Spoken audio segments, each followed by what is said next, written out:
evening. This is Peter Reddoch with another episode of the Uncensored Truth.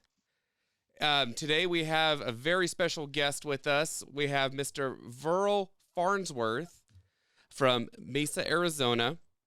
Now, we are diving into a topic to support a film by Brother Paul Wittenberger called The Great Reset. So we're going to be doing a series of these episodes here. And you know what? Let's just get the people what they want. Mr. Farnsworth, can you tell us a little bit about yourself?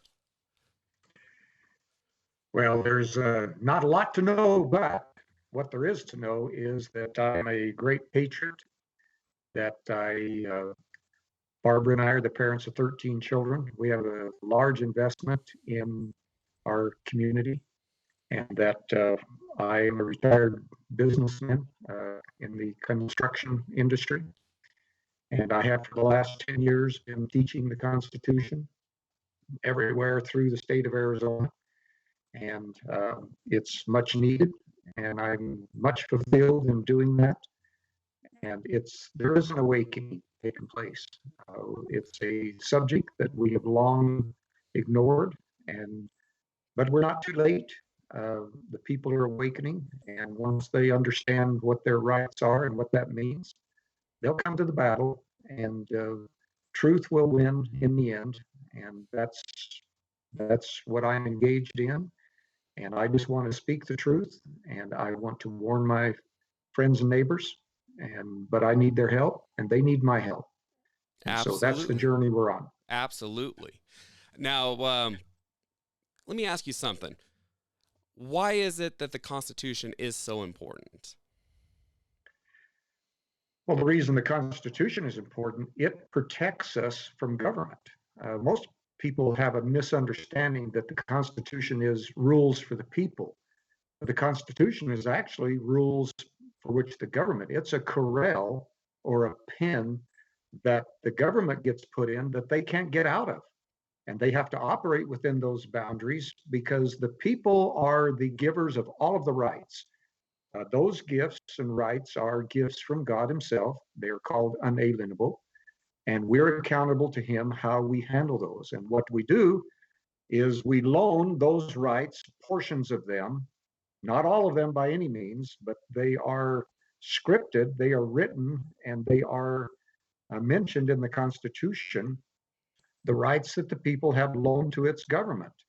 And remember, it is just a loan. It is not an outside gift. It is a loan that the people could retract at any time. The gifts that we have granted to the Constitution, through the Constitution, to the government itself. And this is why we call them enumerated. They are actually listed and numbered, the rights that the people have granted to government. And if anything they're trying to do is not listed in those rights, they are not eligible to do that. All right. Well, let me ask, okay, so following up on that, are our constitutional rights being infringed upon, especially within this last year? Oh, and great detail they are.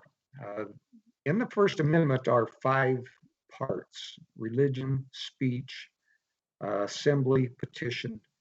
And all of those rights are so important, but they are under attack for whatever reasons. And I know the reason. Government likes to think that it's the giver of those rights, and they hate competition. Well, that competition is this unseen God we worship. He is real. He's the grantor of those rights. And so in order to be able to just run over the people, you have to discredit the other source and the giver of those rights. And so if the people don't stand up for them, then they can easily be lost and they can be suppressed to the point that even though they are right, they're no longer, a public opportunity, because the premise by which you can use them is gone. Now we're going to talk about some mandatory mandates that they have put out there here in a few minutes. But can you go into a little more detail on what rights specifically our that are being infringed on that people may not be aware of?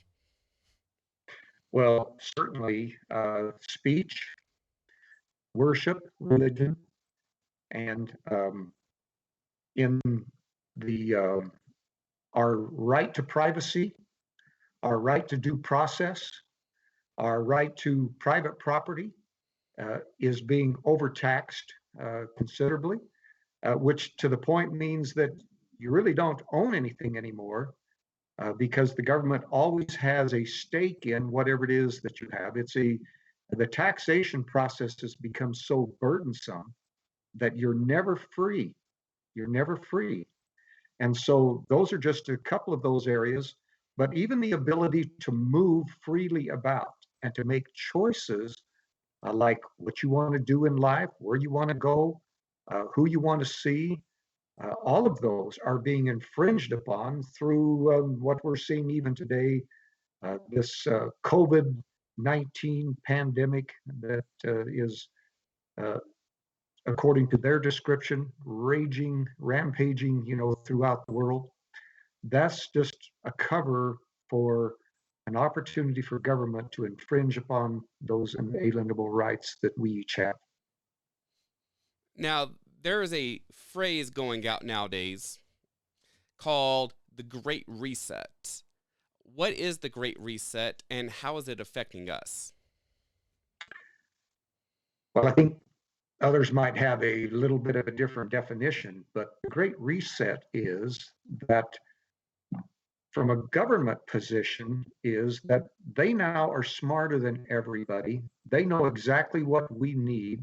They know what the world needs. And so what they're doing is that they are trying to convince us that they know best and that we have to just follow along. And so they want to reset how everything is done. And basically, it is the elimination of all of those rights that would be then gathered under the umbrella of government itself, where you would then be told what you can and cannot do, where you can work and where you can't work, what you can produce and how much. And this is what we escaped in the very beginning from kings, rulers, tyrants, dictators, and so forth. But the great reset that I want to talk about is that people are awakening to, again, spiritually, who they are, that they're sons and daughters of God, and that they are possessors and they are the sovereign of these rights which God has granted unto them. And they're the ones that have granted these rights to government, not the other way around. We have to remember that the people were here first on the earth as a whole. And then even here in America, the people came first. There was no government except the king. And then when that government was overthrown, we're under an entirely new government and freedom, which is government by, for, and of the people. Right. Okay. So moving on to like the mandatory mandates, what are your thoughts such as on the mandatory lockdowns that have occurred? Were they necessary? Well, all of us err and are willing to err on the side of precaution to begin with. And when we were introduced to this process of a 15-day cycle to flatten the curve, I don't think that there were any of us that would call ourselves true patriots that were not willing and open to do that because the unknown is unknown. But what we have found is that 15 days now has become nearly a year of lockdown, lockups, and infringement on our rights with very little change in the actual dynamics of the quote pandemic itself. Very little change. The sickness rate, the death rates, all of that have remained so steady that it is not a pandemic. It certainly is not an epidemic by any means. And because of that, then these lockdowns have been proven fruitless, other than to take away people's opportunity to have their own business, to make their own way, to make their own decisions, and to live the life that they want to make the effort to have. And all of that has been infringed upon, and that is unconstitutional. These lockdowns and lockups and infringement on our rights are unconstitutional, and they need to go right now. I agree. Um, so moving on to mandatory masks, just like mandatory lockdowns. I mean, were they necessary? Do they work? Well, I'll say this. We have never, as a people, granted to government, not on any state level or federal level, a right to interfere with our health care. We have not given that right to government. That is not one of the enumerated powers that is granted to government in our Constitution. That belongs to us individually. We're sensitive to others. When we find them in difficult situations, we avoid those circumstances. If necessary, we would put on a mask if we felt that that was part of the containment of whatever the circumstances were bringing about. We would do that, and we have always done that. Parents kept their children home from school back in my day if they thought that they were sick. They did not intentionally expose anybody to the cold or the flu or to whatever it may have been. But today, with this mandatory mask deal, and then again, President Biden's 100-day, mask deal on federal properties, for example, is unconstitutional, and it doesn't work. In fact, on the same day, I believe January the 29th, WHO, World Health Organization, and Fauci on the very same day. Who said masks don't work? Fauci said we need two masks. Two masks work better than one. I mean, the propaganda that is being thrown at the people to try to take and discourage them and take from their rights is just, it's terrible. It is tyrannical. There is no basis for it at all. I mean, that's this mandatory mask. If you want to wear a mask, wear a mask. You're free to do that. But if you don't want to wear one, you should not be obligated to wear that, period.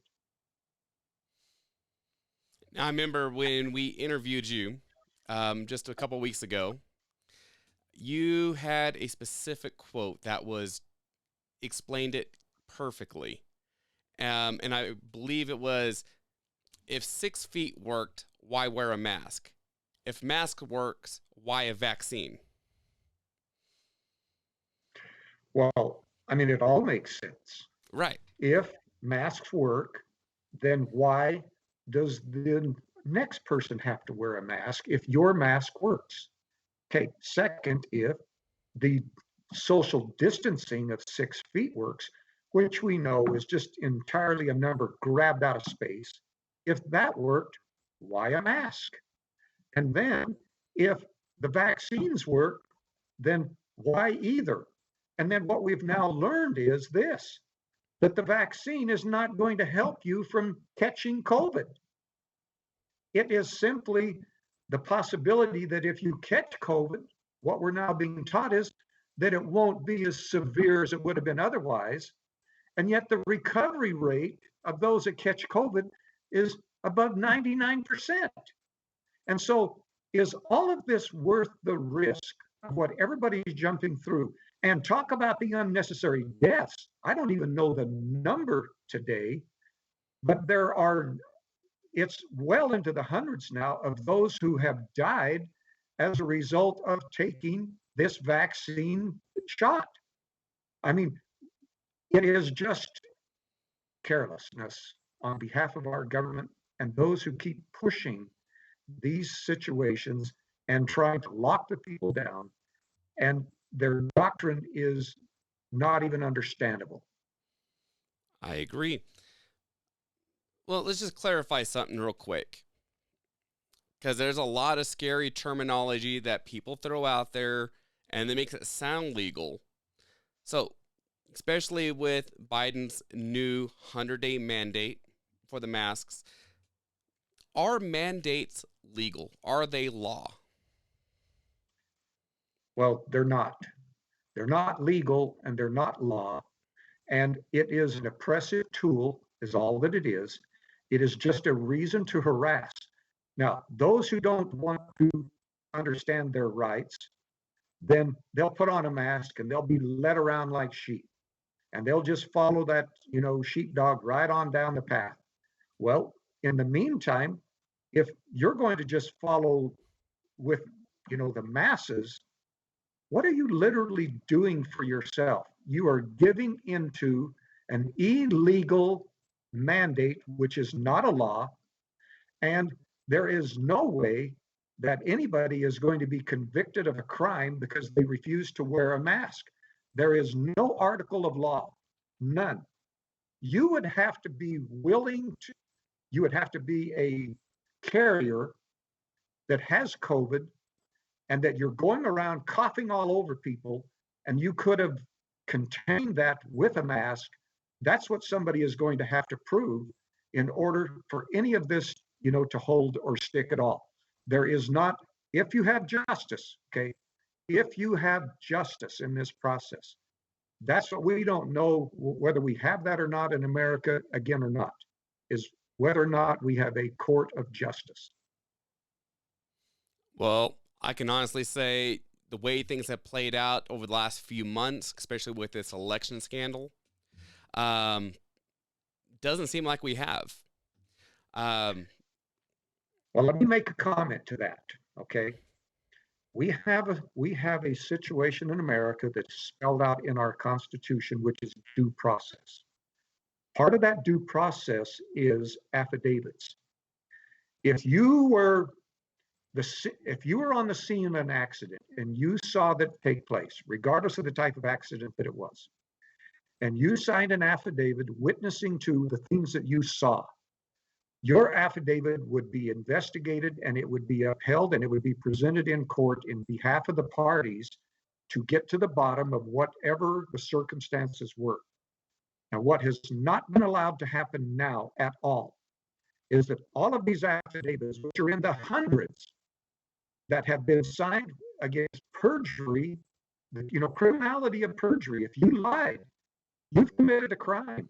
Yet none of those affidavits have been allowed to be processed to dig into and find the evidence that the affidavit spells out was the crime, or at least the suspicion of the crime that took place in this election. This is wrong as can be. The courts have failed the people in this process. And one day, the truth will come out in this process. And those who are responsible for withholding that justice are going to be held accountable for that one of these days. Well, let me ask this. Another scary term that has been thrown out there, especially in independent media, has been that term civil war, especially between AKA Trump supporters or conservatives and leftist liberals who, Biden supporters. Basically it's choosing the Constitution or not. Do you think we are in a civil war or heading in that direction? Well, I think we're certainly in the battle. Now, let's just go back and reframe this. When the founders determined that the oppression of King George and the kings of England was incorrect and improper and an intrusion into their own lives, they began a series of communications with the king and with England, and they wrote about all of these abuses. Eventually, all of those abuses became enumerated in the Declaration of Independence. This is what the people put up with prior to ever deciding that the solution would have to be a physical war of weapons. We're in that very same battle right now, pushing back verbally, spelling out where our government is being intrusive beyond the legal requirements spelled out in the Constitution. We're in that process right now of a battle of words. Now, can it escalate? Certainly it can.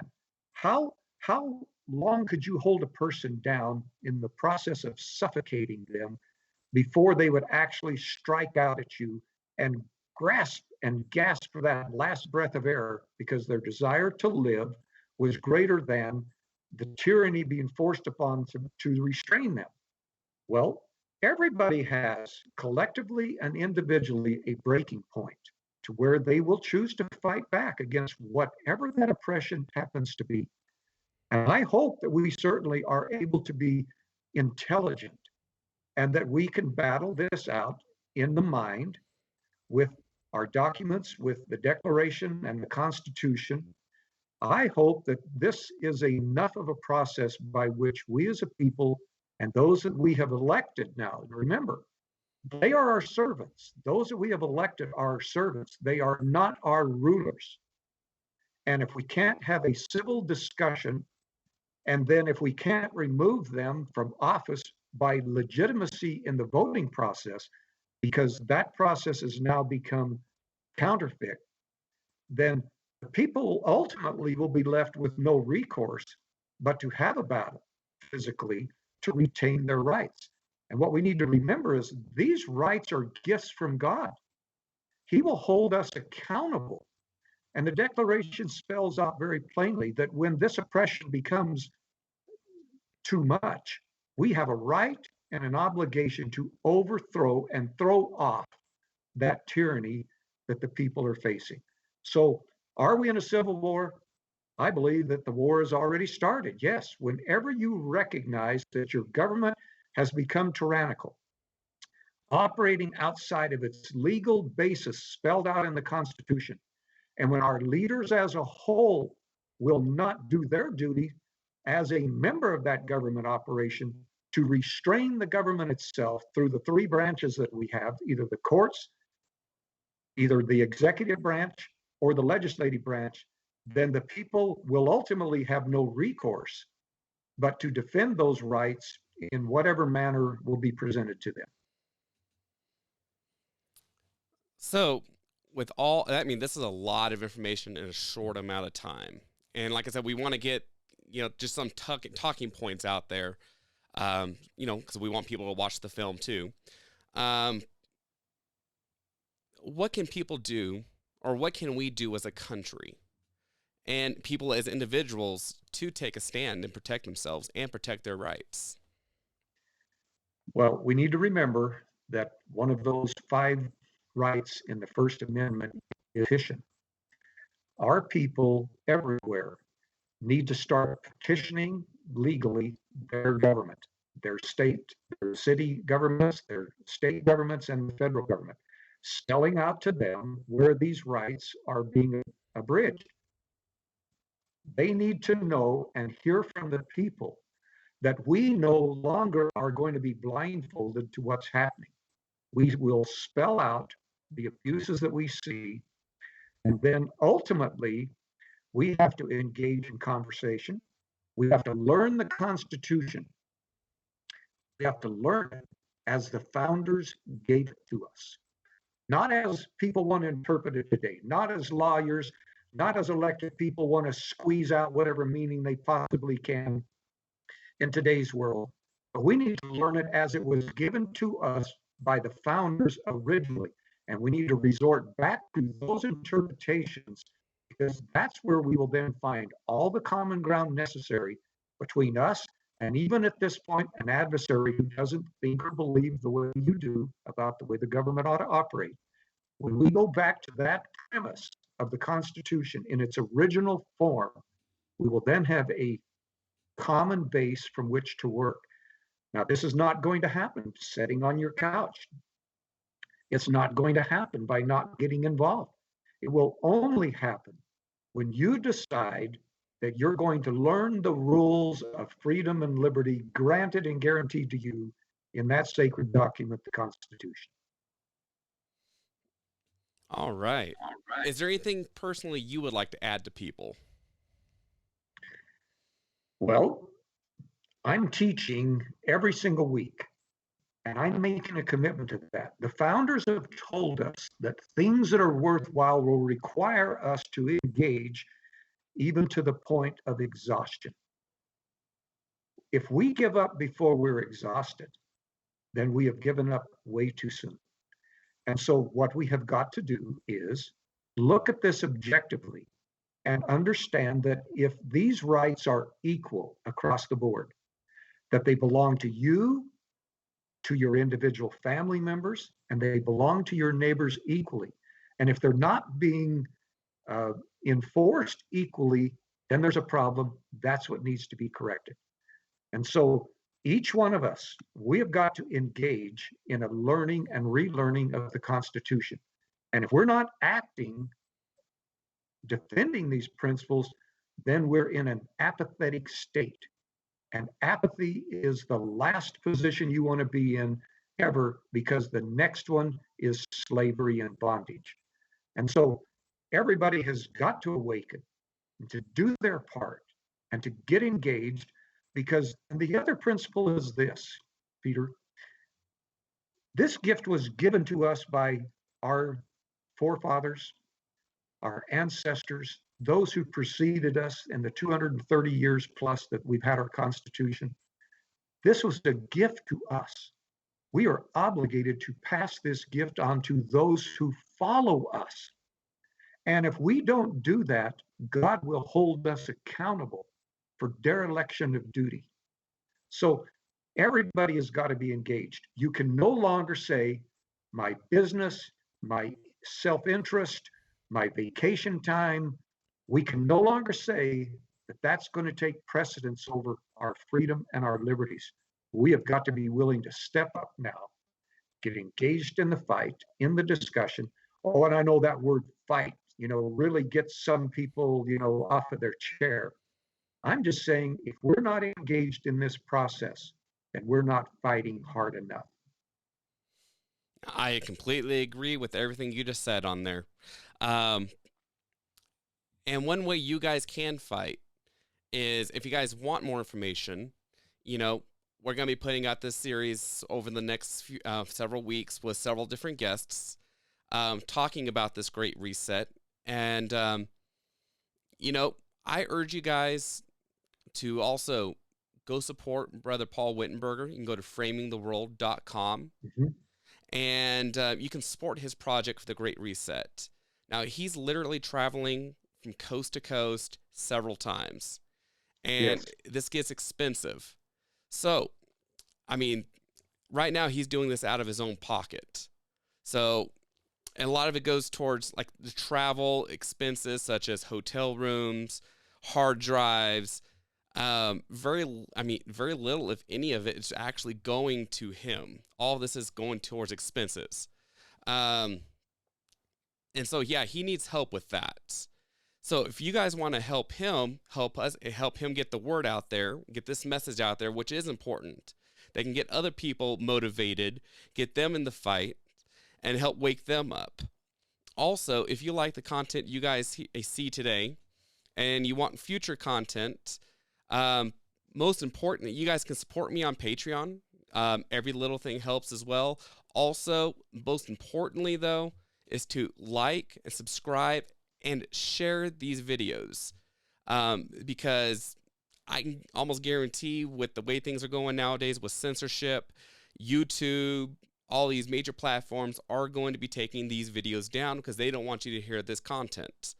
So share them, get it out there, because this is stuff that people need to see. All right, Mr. Farnsworth. I absolutely agree with you.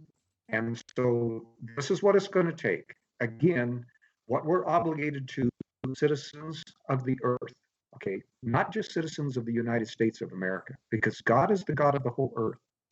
We are obligated as citizens of the earth to be willing to give our lives, our fortunes, and our sacred honor to this cause of liberty, because we cannot fully worship God without these amazing gifts that He has given us. And so, please, once this is there, give us the links, give us those things. We will promote in every way possible to help you and Paul accomplish your work. And what amazing patriots you are that have already stepped out on your own with your own funds to start this process. That is so admirable in this cause. And this is what all of us need to be willing to do. We have got to be willing to sacrifice. In fact, this was kind of an interesting little piece. Somebody did a survey that said if we went to Walmart and we were willing to spend $64 extra per year, we could buy the same products made in America versus the products coming from China. And I thought, $64 a year, I'm going to start looking at the manufacturer and the source of every product that I get in the store from now on, because I'm an American and I'm going to support that cause. And I'm going to encourage everybody out there listening, please get involved. Send a few dollars here and there. Your freedom is at as much risk as mine and every neighbor that you have. And so please step up. Let's push back. Let's retain our rights. And in so doing, we will yet become the most prosperous nation on the face of the earth and welcoming to the whole world. In fact, the world is watching us right now. I completely agree. Well, thank you very much, Mr. Farnsworth, for taking this opportunity to come on this show. You're more than welcome to come back anytime. Well, thank you for the invite, and we will always be ready. And we're just part is in this. I want you to know that. Absolutely. Appreciate that. Well, thank you very much. And that's it for tonight. God bless. Thank you very much. God bless everybody.